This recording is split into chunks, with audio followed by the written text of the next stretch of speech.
મારું નામ પટેલ પંકજ કુમાર હસમુખભાઈ, નાગજીના મુવાડા ગામ પૂર્વ સરપંચ. હાલ ચૂંટણી છે એટલે વહીવટદાર છે. હવે અમારા મેશ્વર નદી કિનારા ઉપર આવેલા કલ્યાણજીના મુવાડા, જીવરાજના મુવાડા, મોટાના મુવાડા, નાગજીના મુવાડા, જેસાના ચાદાના મુવાડા અને વેચાણા, અને આ ગામોમાં થી પસાર થાય છે મેશ્વર નદી. હવે અમારા આજુબાજુના ગામોમાં પાણીના તળ 150 ફૂટ પછી નીચે પાણી બિલકુલ છે નહીં. અમે 2002ની સાલમાં લોક ભાગીદારી કરી મેશ્વર નદીમાં બોરીબંધી ચેકડેમ બનાવેલો, પણ એમાં સક્સેસ ના ગયા.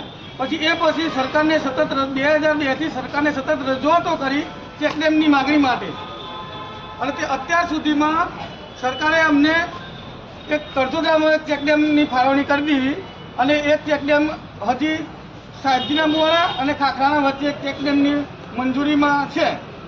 હવે હાલ ચેકડેમની માગણી કરતાં સરકારે લીઝ પણ આપી દીધી અમને.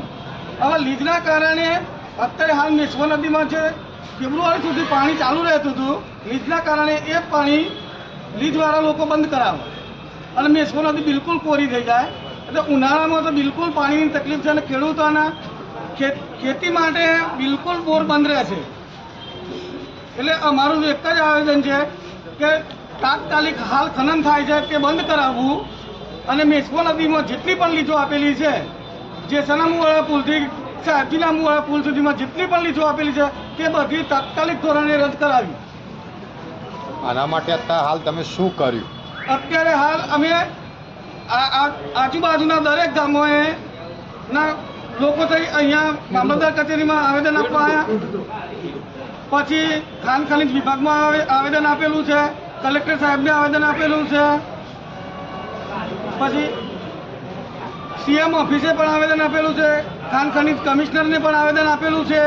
દરેકને 21 તારીખે એમને આવેદન આપેલા હતા, પણ તો કોઈ પણ કાર્યવાહી થઈ નહીં. એટલે આજે અમારે બધા આજુબાજુના ગામના ખેડૂતોને ભેગા થઈ અહીંયા મામલતદાર કચેરીએ આવવું પડ્યું છે.